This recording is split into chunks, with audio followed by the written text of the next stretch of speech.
Hi, this is Sohrab, and in this video I'm going to talk about troubleshooting a problem when exporting from DaVinci Resolve.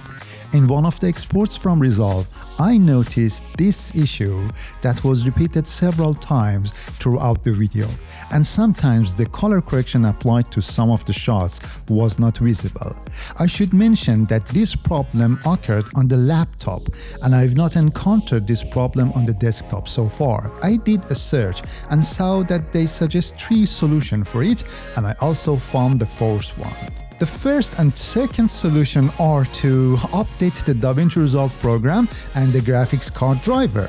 These 2 cases are very likely to solve the problem. The third point is that this problem usually occurs when exporting with the H.264 codec.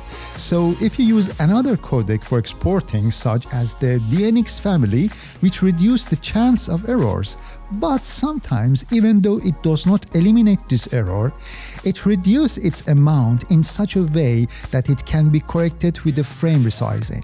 But the 4th point is that when you want to use the H.264 codec, there are 3 options in the encoder section.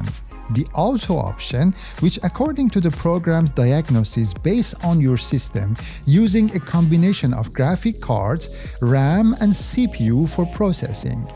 The NVIDIA option, which specifically uses the graphics card for the processing. And finally, there is the native option, which uses the CPU for processing or rendering.